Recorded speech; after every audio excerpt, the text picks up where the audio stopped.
Pine Ridge Estates was a suburban paradise, at least on the surface. Rows of pastel-colored houses sat neatly on quiet streets, each with a lush green lawn so precisely trimmed it looked artificial. American flags fluttered from white pillars. Golden retrievers napped on sun-warmed porches. Neighbors exchanged pleasantries while unloading groceries. To a visitor driving through, it would have seemed like a postcard. A place where nothing bad ever happened. A place where nothing could happen. But anyone who stayed long enough learned the truth. Pine Ridge was a place of hidden battles.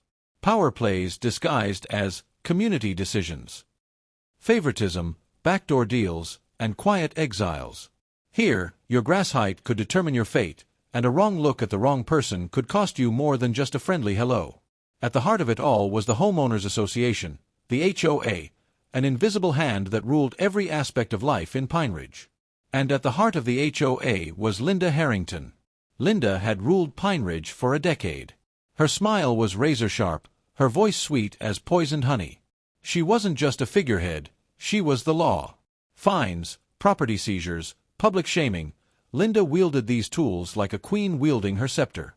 Most residents learned quickly: obey, smile, keep your head down, or pay the price. Alex Carter wasn't looking for trouble. He wasn't looking for anything, really, except a place where the world didn't hurt so much. 6 months earlier, his wife, Rachel, had been killed by a drunk driver. It happened on a normal Wednesday evening. 1 second she was picking up dinner, the next she was gone. Just like that. Since then, Alex had been adrift. Their old house was a graveyard of memories he couldn't bear to walk through. The city they had loved together felt poisoned now. Every street corner, every restaurant whispered her name. He needed distance. A clean slate. Pine Ridge Estates had seemed perfect. Affordable, pretty, and just far enough outside the city to feel like a different world. He signed the papers without hesitation. Packed up what little he could bear to keep. Moved in on a chilly March afternoon, his truck rumbling down the manicured streets, feeling like an intruder into a Norman Rockwell painting. As he carried the first box through the front door, Alex had thought, maybe here. Maybe this can be the place where I start over. He couldn't have known that Pine Ridge had its own ghosts. And they were waiting for him. It didn't take long for Linda to notice the new arrival. The first letter arrived on Alex's doorstep 3 days after he moved in, a crisp, official-looking envelope with Pine Ridge Estates Homeowners Association printed in bold across the top. The violation.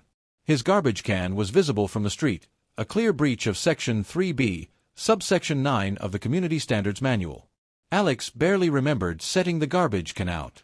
He had been so busy unpacking he must have forgotten to pull it back in. Minor mistake, he thought. No big deal. He pulled the can into the garage and shrugged it off. But the letters kept coming. The grass was a 1/4 inch too long. The curtains in the upstairs window weren't HoA-approved colors. His mailbox wasn't polished to acceptable shine standards. A dead leaf had been spotted on his lawn at 8:43 p.m. on a Tuesday, documented with a time-stamped photograph enclosed for his reference. Each letter carried a fine. $50 here, $100 there. A reminder that non-payment could result in a lien against his property. At first, Alex tried to laugh it off. This is insane, he told himself. No neighborhood can be this strict. But as the letters piled up, the fines grew steeper, and the tone of the correspondence sharpened. The laughter died in his throat. It wasn't just about rules. This was a warning. And Linda made sure he got the message, the first time she cornered him at the mailbox. "Mr. Carter," she said, with a smile so tight it looked painful, "we take pride in our community standards. We expect full cooperation. I'm sure you'll understand." It wasn't a suggestion. It was a command. The deeper Alex looked, the less sense it made. One night, buried under violation notices and feeling like he was losing his mind, he decided to start investigating. He pulled the HoA bylaws from the community website. Read every word. Took notes. Cross-referenced fines with actual infractions. And patterns began to emerge. Some homeowners seemed untouched, able to leave Christmas lights up until March, drive overgrown SUVs onto their lawns, even paint their houses neon blue, without a single letter from the HoA. Others, usually the quieter families, the elderly, or new arrivals like himself, were absolutely bombarded with citations, fines, liens, threats of foreclosure. It wasn't random. It was targeted. Alex dug deeper, requesting public records, inspecting property transfers in the county register. And that's when he found it. Several homes had quietly changed hands after foreclosure initiated by the HoA. The owners had been cited into bankruptcy, then their homes bought dirt cheap at private auctions. And who were the buyers? A shell company called Harrington Property Management, LLC. Linda's fingerprints were all over it. Pine Ridge Estates wasn't just a neighborhood. It was Linda's personal gold mine. And Alex was standing right in the middle of it. Alex knew he couldn't stay quiet. He gathered the evidence, the forged signatures on citations, the fraudulent transfers, the pattern of targeted harassment, and stormed into the next HoA meeting, clutching a binder full of documents like a shield. The meeting was held at the community clubhouse, a glossy, sterile room filled with folding chairs, bored residents, and Linda sitting at the front table like a queen on her throne. When it came time for resident concerns, Alex stood up. He didn't yell. He didn't rage. He calmly laid out what he had found. The pattern of violations. The selective enforcement. The fraudulent property seizures. A ripple ran through the crowd. Gasps, murmurs. Linda's smile never wavered. When Alex finished, the room fell silent. Linda leaned forward slightly, folding her hands neatly on the table. "Mr. Carter," she said, her voice syrupy, "I appreciate your passion. But perhaps you should focus on bringing your home up to standard before making wild accusations." She dismissed him with a gavel tap. Alex left the meeting shaking with anger. That night, he came home to find his garage door spray-painted with a single word in red letters, liar. Windows smashed. His truck's tires slashed. The police were no help. The officer taking the report looked almost embarrassed, muttering something about lack of evidence and no witnesses. Alex stood alone on his front lawn at midnight, broken glass crunching under his boots, a can of white paint in one hand as he tried to scrub the word from his garage. He understood now. This wasn't a misunderstanding. This wasn't petty. This was war. And Linda Harrington had just fired the first shot. After the vandalism, Alex knew he couldn't fight alone. The system here was too rigged. The police shrugged off the crimes. The HoA board, hand-picked by Linda, rubber-stamped her every move. He needed allies. At first, he didn't even know where to look. Neighbors eyed him suspiciously now, doors staying shut when he walked by, conversations dying the moment he stepped onto the sidewalk. But late one evening, as he was scrubbing paint from his garage for the third time that week, a voice called out from the shadows. "You're not crazy." Alex turned sharply, heart hammering. An older man stood at the edge of his driveway, hands jammed into his jacket pockets. "Name's Henry Matthews," the man said. "I used to be on the HoA board. Before Linda figured out I wasn't gonna play ball." Henry wasn't alone. Within days, Alex met others. Quiet, careful meetings in backyards and garages after dark. Carla, whose garden had been ripped up after she refused to pay a $2,000 fine for non-conforming flora. The Baileys, whose son's car had been towed from their own driveway after they missed one HoA meeting. Mrs. Ramirez, a retired nurse, who had nearly lost her house after a suspicious weed infestation citation racked up $10,000 in fees overnight. Each story echoed the same theme: control through fear. Destroy those who resisted. Reward those who obeyed. And now, Alex realized, there were more of them than there were of Linda's loyalists. All they had needed was a spark. And Alex Carter was it. Organizing a rebellion under Linda's watchful eye was like trying to light a fire in a rainstorm. They couldn't use email. Linda monitored the neighborhood listserv. They couldn't call each other. HoA policy gave Linda's office the right to monitor community communications for safety. So they went old school. Handwritten notes slipped into mailboxes. Secret codes chalked onto sidewalks. Meeting at the local diner 2 towns over, wearing hats and sunglasses like bad spies. Their plan was simple: gather irrefutable evidence. And then blast it wide open, to the media, the county authorities, even the state attorney general if they had to. Henry still had a few old contacts on the board. He fed them information about upcoming foreclosure attempts. Carla planted a recording device inside the clubhouse during HoA executive sessions, the private meetings where the real dirty work happened. And Alex, he played dumb. He mowed his lawn to exactly 2.5 inches. Repainted his shutters the approved desert beige. Attended every boring HoA meeting, smiling politely, asking inane questions about sprinkler systems and recycling schedules. Linda bought it. She thought he was broken, tamed. But in reality, Alex was gathering proof, emails, recordings, financial documents, piece by incriminating piece. The day they found the offshore bank account was the day they knew they had her. Linda wasn't stupid. Somewhere along the line, she sensed the shift, the tightening of the noose she couldn't yet see. And like any cornered animal, she lashed out. The intimidation ramped up overnight. Alex came home one evening to find a notice taped to his door. You are in violation of Rule 8A, unauthorized gatherings. Further violations will result in legal action. The unauthorized gathering. A barbecue with 2 neighbors and their kids in his backyard. Carla's car was keyed in broad daylight.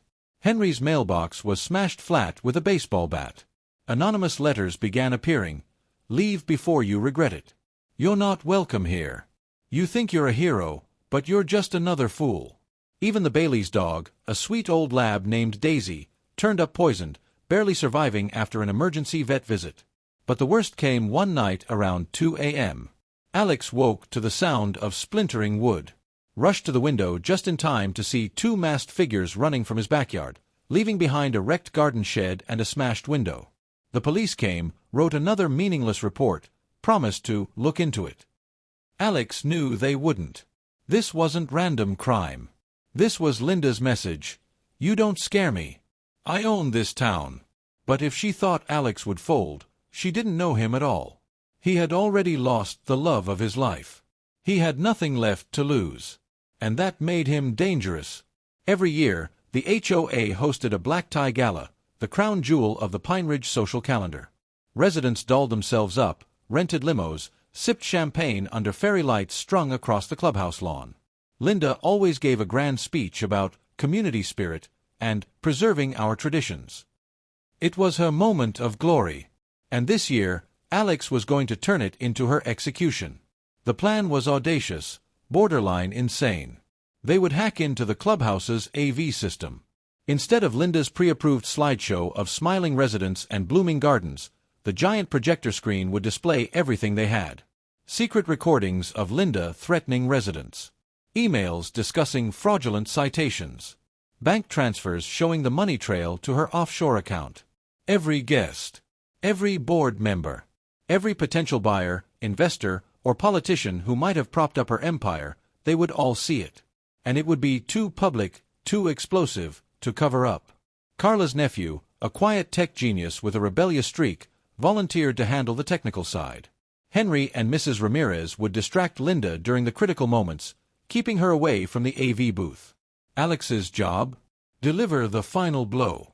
If everything went right, Linda Harrington's reign would end under the very lights she had strung up to celebrate herself.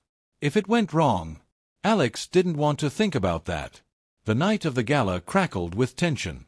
Alex stood outside the clubhouse, heart hammering beneath his rented tuxedo. From the parking lot, he could already hear the music, a string quartet playing something elegant and boring. Laughter drifted on the breeze. Champagne glasses clinked. He glanced at his phone. One message from Carla, all systems ready. Another from Henry, Linda here. Distracting her now. It was time. Alex walked through the front doors, the bright lights almost blinding after the darkness outside. The clubhouse had been transformed. Silk banners, gold-trimmed tables, waiters in crisp uniforms weaving through the crowd. And there she was. Linda Harrington, in a deep green gown, holding court at the center of a laughing circle of loyalists. Her smile flickered when she spotted Alex, just for a second, but she quickly masked it. He returned a polite nod, playing his part. The MC tapped the microphone. Ladies and gentlemen, please welcome our beloved president, Mrs. Linda Harrington, for tonight's address. Applause erupted. Linda ascended the small stage, beaming. She began to speak, the usual empty platitudes. And then, Halfway through a sentence, the screen behind her flickered. First static. Then a folder opening. Then an audio clip of Linda's voice snarling, "If they can't pay, we take their houses. It's business." Gasps rippled through the room. The screen flashed again. Bank statements. Emails. Threats. The crowd erupted into chaos. Phones came out, cameras flashing, recording every second. Linda froze, mouth open, as the mountain of evidence unspooled behind her like a noose tightening around her neck. For the first time, Alex saw real fear in her eyes. He stepped forward, calm as a man with nothing left to fear. "This," he said, voice carrying over the uproar, "is the real Pine Ridge. And it ends tonight." The night at the gala spiraled faster than anyone could have imagined. Within minutes, half the guests had stormed out, clutching their phones, already forwarding videos to every contact they had. The other half turned on Linda right there, furious shouts echoing off the marble clubhouse walls. "You lied to us. Where's our money, Linda? I lost my house because of you." Linda tried to regain control. She grabbed the microphone, voice trembling but sharp. "This is slander. This is fake. These are fabricated." But nobody listened. Board members peeled away from her like rats abandoning a sinking ship. Some tried to pretend they'd never supported her. Others screamed at her openly, desperate to distance themselves. The police arrived before the end of the night. Not the sleepy, friendly officers from town. No, real investigators. County deputies in tactical vests, with crisp warrants in hand. One read the charges aloud in front of everyone: fraud, embezzlement, racketeering, extortion. Linda's face drained of color as they cuffed her right there in front of the champagne table. Alex stood at the edge of the room, watching silently. As they led Linda past him, her eyes locked onto his. Hatred. Fear. A silent question. "How could you?" He didn't flinch. He just stared back. "You did this to yourself." When the doors slammed behind her, it wasn't just the end of a night. It was the end of an era. Pine Ridge would never be the same again. In the days that followed, Pine Ridge buzzed with shock and chaos. News vans clogged the streets. Reporters shoved microphones at anyone who stepped outside. The county announced an emergency audit of the entire HoA. New elections were scheduled. State investigators hinted that criminal trials could take years to untangle. Residents who had once shunned Alex now treated him like a hero. "Thank you for standing up. You saved this neighborhood. You were the only one brave enough." It should have felt good. It didn't. At night, sitting alone in his battered living room, Alex realized the truth. Victory never came clean.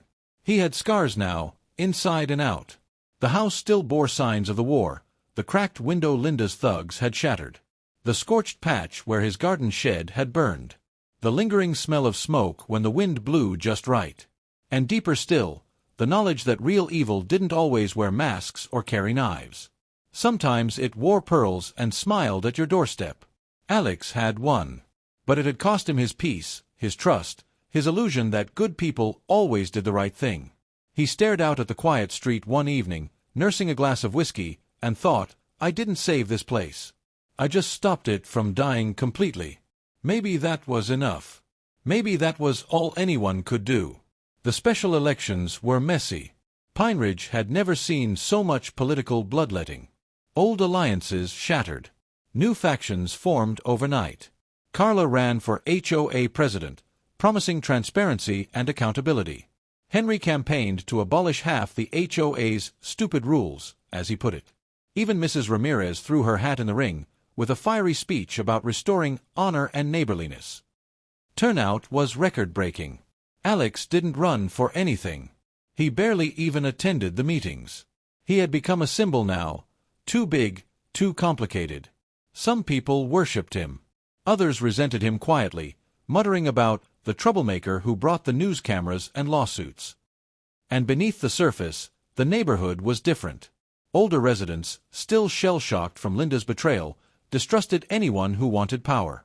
Younger families, emboldened by the rebellion, demanded reforms faster than the board could deliver. Arguments erupted over everything from fence heights to whether the HoA should even continue existing. Pine Ridge wasn't healed. It was raw, wounded, still bleeding under the band-aid of new leadership. But at least now, the bleeding was honest. Alex watched from the sidelines, quietly rooting for the ones who still believed. He knew better than anyone, freedom doesn't come easy. And it sure as hell doesn't come clean. The first thing Linda had ever attacked was his garden. And somehow, even after everything, the smashed windows, the threats, the war, it was still the loss of that little patch of green that haunted him most.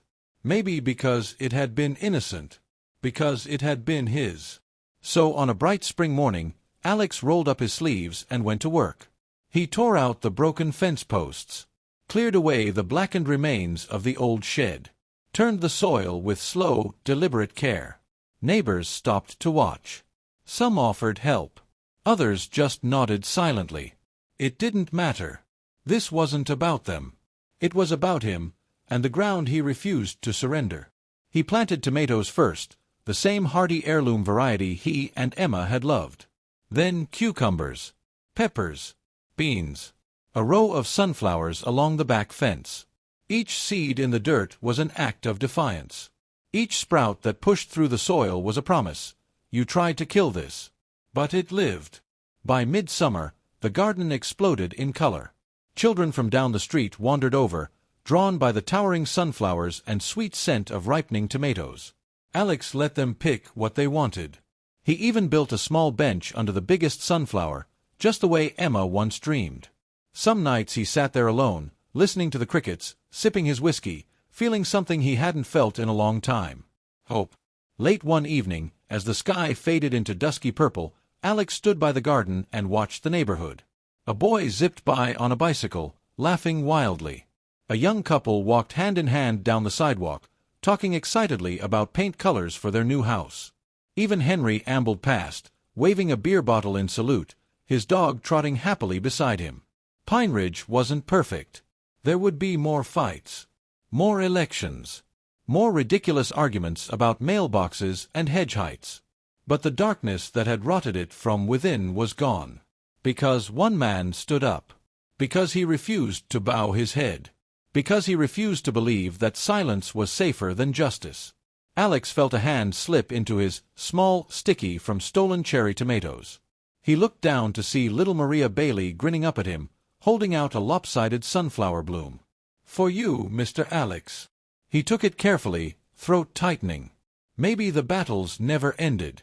Maybe the fight for something good never really stopped. But for tonight, just tonight, he could breathe easy. He could believe that the fight had been worth it. Alex Carter smiled, sat back on the bench, and watched as a new generation ran free across the land he'd saved, their laughter rising into the summer night like a song. Pine Ridge was alive again. And so was he.